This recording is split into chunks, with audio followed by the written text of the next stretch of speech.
It's been a while since we've checked in with Test Drive Unlimited Solar Crown, and it is time, my friends, for some dealership gameplay. It feels like forever since I took part in that preview that you saw, the preview event that me and Alex took part in. It was so much fun, and again, super early view of what the game's like and playing it, but now we're gonna get a much more test drivey feel. I've seen feedback a little bit all over the place, to be honest, but I get it. It's fair to be skeptical, and I think this video is a great opportunity to talk more about that. But before I babble on, here is some buttery smooth, from what I've checked so far. I didn't want to watch all of it. 60 frames gameplay. There's a nice motion blur on there, and also checking out the dealership, one of the most important aspects of test drive, walking around and test driving your cars from the dealership. Now, I'm going to go through these menus very quickly because they go through them super quick, but the fact that we've got like the fully detailed interiors, buying cars, choosing some wheels, super cool. Less than buttery smooth on the interior, very too detailed, obviously. So like in previous test drive games, you go up to your car, it's got a price, it's got a class, it tells you if it's rear wheel drive. That's super helpful. Like back in the day when I wasn't really sure what was what in terms of drivetrain and stuff, I don't know, having the drivetrain on it, I always love it. It's such a cool feature. Second page, you've got, well, the ability to buy, test drive, quit. You've got the stats, so you got the top speed, acceleration, braking, the weight, torque, power, the things you kind of expect from the car dealership. And of course, the beautiful Alfa Romeo 8C Spider. But I did want to mention something else you might notice. In the bottom left corner, you've got voice chat, so you can go from general, and then you would assume, to talking with your friends. So you can have like a private chat if you want to in the dealership.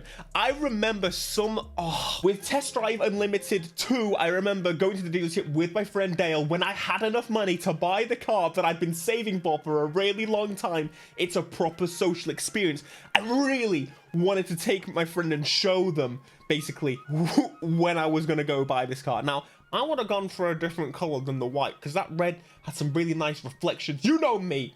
We need reflections everywhere. So this has got the paint codes where you could choose white or red. So I assume this is literally the colors from the manufacturers, which is super cool. It's actually named as well.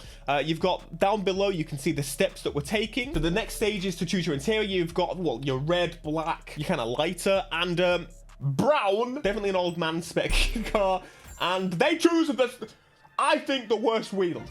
But nonetheless, it doesn't matter. Now, one thing that's super cool on this gameplay, you can see the indicators flashing. They switched the radio. They're going through the menus and they put the windows down.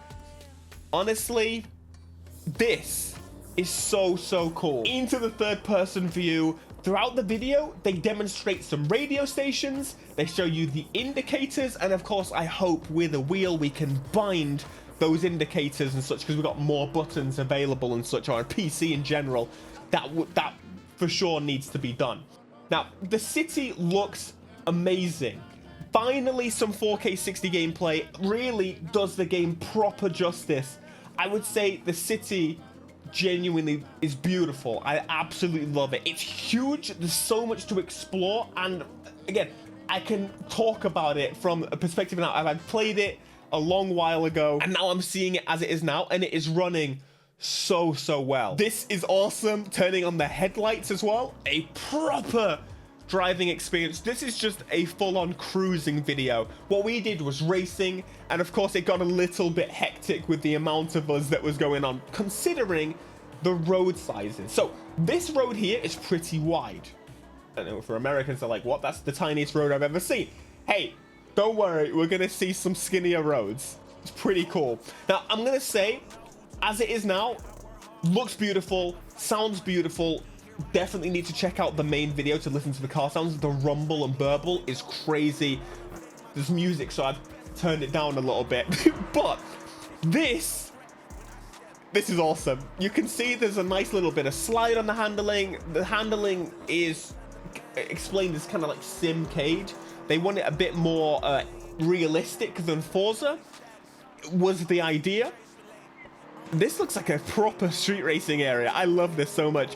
The one criticism I have right now, which I don't know if there's multiple or settings on the basis, but they go crazy with settings, so it wouldn't surprise. Look how tiny these roads are. I would absolutely love to see a more dynamic camera. It seems a bit static, It feels very Gran Turismo, and I know more sim-based games like to generally have a more static camera. I'm not really a static camera guy. I like a little bit of sway and movement, so hopefully there's like an arcade game camera. That would be really, really nice.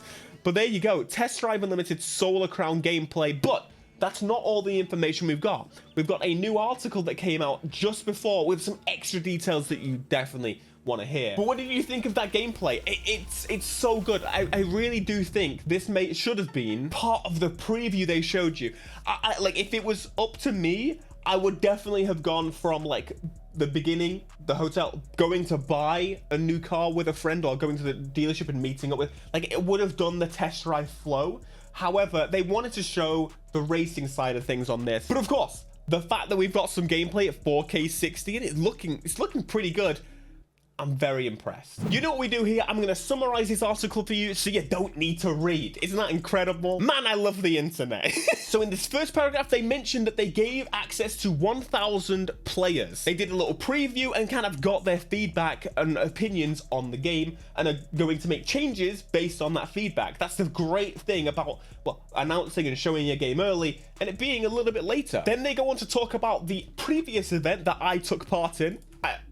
Can I just say, like, just honestly, I absolutely am so grateful for an opportunity like that. I did not ever expect anything like that. And again, it's thanks to people like you watching these videos and supporting it. It's so amazing to be part of a gameplay reveal for a franchise that I really love. It's their chance to show the game, and I think they did a good job, you know? I think something people forget super easily is that this game is not a massive budget AAA game in the same way we've got Need for Speed and Forza and whatnot. Those are established. These guys have had to go in and build from the go essentially a new game. Yes, they did work on WRC, the older WRC games that is now owned by EA, but essentially think about all the car models, the map models. None of this stuff, most of it, 99% of it, would not have been able to bring across from a previous game. They're building from the go, and I just think that's so awesome. Games are more expensive than ever to build, and we're getting something like this, a smaller racing game that for some reason can match the scale or beat the scale of some of the big dogs. In this section, they talk about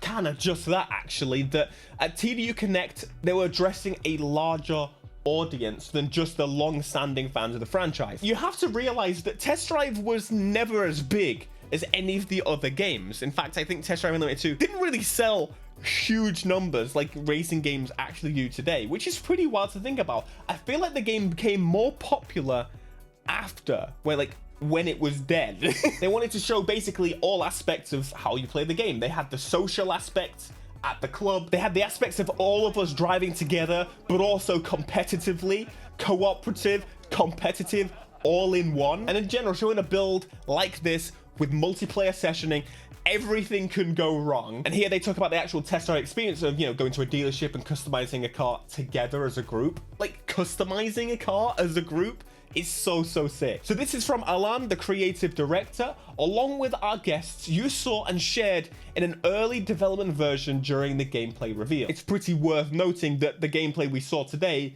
is also early. But one thing we definitely mentioned, and that I said was honestly one of the best things, is the sense of speed. Now, unfortunately, I still don't have access to the raw file of that event. YouTube compression does things dirty, unless it's at 1440p. But he goes to mention that they've tweaked the handling and are going to continue to do so over time, which kind of how it works. Makes sense as to why they delayed the game a little bit to get this thing perfect. They talk about fixing performance. They're going to improve it. Of course they are. Like, if you didn't understand that, I don't know what to tell you. They had their first closed test, so they're giving some extra details about that. And they detail what's next, talking about, well, they haven't shared any details about the story, activities, what you can do as a street and a shop, things like that. So that's all to come until launch, and honestly, it's creeping up, so they better get going. But the fact that you saw the jump, right? A big thing is this was actually recorded, supposedly, I heard, at 24 frames, which is generally a thing